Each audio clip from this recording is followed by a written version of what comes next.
Saudara-saudariku yang terkasih, apa yang menghambat kita memperoleh hidup yang kekal, memperoleh kesempurnaan hidup? Bacaan pada minggu ke-28 pada masa biasa tahun B, tanggal 10 Oktober 2021 ini diambil dari Injil Markus bab 10 ayat 17 sampai 30. Di dalam Injil ini menarik kalau kita mendengarkan dialog antara seseorang dengan Yesus. Seseorang ini berlari-lari mendapatkan Yesus dan bertanya, "Guru yang baik, apa yang harus kuperbuat supaya aku memperoleh hidup yang kekal?" Dan spontan Yesus menjawab, "Jangan membunuh, jangan berzinah, jangan mencuri, jangan bersaksi dusta, jangan mengurangi hak orang, dan hormatilah ayah dan ibumu." Kita tahu bahwa semuanya ini merupakan perilaku keagamaan yang dituntut di dalam bangsa Yahudi. Sudah biasa.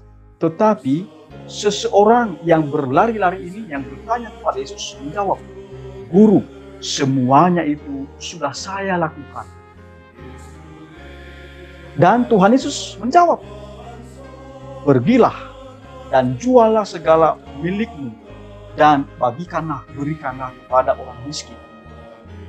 Mendengarkan kata-kata Yesus ini, seseorang ini pergi dengan sedih karena rupanya tertambat hatinya pada harta benda. Berarti hartanya ini yang menghambat seseorang ini untuk memperoleh hidup yang kekal, kesempurnaan hidup. Dan menarik lagi, setelah itu Yesus berkata kepadanya, "Dan setelah engkau berbagi kepada orang miskin, menjual hartamu dan ikutilah aku." Saudara-saudariku yang terkasih, bisa jadi seseorang ini adalah gambaran kita. Sering sekali ada hal-hal yang menghambat kita memperoleh hidup yang kekal. Bisa jadi itu adalah jabatan kita.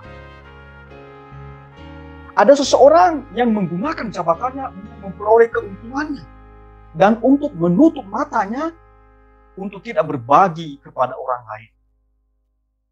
Bisa jadi juga ada seseorang yang karena hartanya melimpah masih belum merasa sudah cukup. Dia masih melakukan korupsi, mengambil dan mengurangi hak orang lain, hak orang miskin. Maka tidak heran kalau sampai sekarang di mana-mana terjadi yang namanya korupsi, pencurian uang yang bukan haknya. Saudara-saudariku yang terkasih, bisa jadi perilaku seperti seseorang yang bertanya kepada Yesus ini mengenai kehidupan yang kekal, bagaimana memperolehnya. Bisa jadi itu juga sikap kita kalau kita datang kepada Tuhan untuk berdoa. Kita berdoa kepada Tuhan, tetapi kita tidak menangkap apa yang mestinya kita lakukan. Maka di dalam bacaan pertama pada minggu ini diambil dalam Kebijaksanaan bab 7 ayat 7 sampai 11 itu sangat menarik. Di awal-awalnya itu, "Aku berdoa dan aku pun diberi pengertian. Aku bermohon dan roh kebijaksanaan pun datang kepadaku." Apakah ketika kita berdoa, lalu kita mendapatkan pengertian dari Tuhan Allah?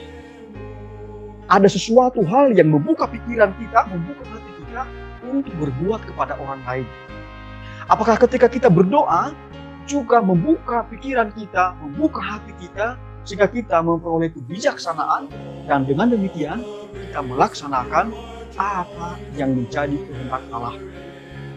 Saudara-saudariku yang terkasih, ada sebuah kisah. Seseorang yang kaya, saya sebut saja namanya adalah Belarius. Ya, orang kaya. Dia memiliki rumah yang sangat megah, sangat besar. Dan orang kaya ini, Belarius ini, sebenarnya orang salah. Dia berdoa hampir setiap hari. Di dalam doanya, dia mengingat tetangganya yang miskin. Kebetulan tetangganya ini tinggal di sebuah gubuk dan tidak mungkin bisa bekerja karena seseorang yang berkebutuhan khusus. Dan dia berdoa, Tuhan Allah, saya mohon kepadamu, semoga engkau memperhatikan tetangga saya ini. Tuhan, dia menderita, dia tidak bisa makan setiap saat. Tuhan, tolonglah, rumahnya sudah reot, tinggal di gubuk. Kasihan kalau hujan, maka dia tidak nyaman untuk tidur, Tuhan. Dan berulang-ulang Belarius ini berdoa. Tetapi suatu saat, saudara-saudariku yang terkasih, Tuhan Allah datang kepadanya dan berkata, Belarius yang terkasih, engkau sudah kuanugerahkan kepada. Berbagilah kepada tetanggamu, bantulah dia.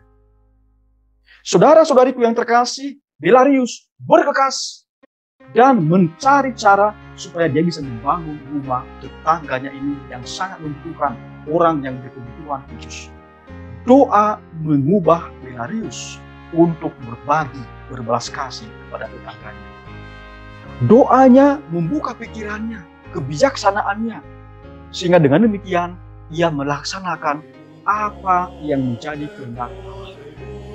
Saudara-saudariku yang terkasih, marilah kita merenungkan hidup kita, masuk di dalam kedalaman hidup kita, melihat perbuatan-perbuatan kita selama ini.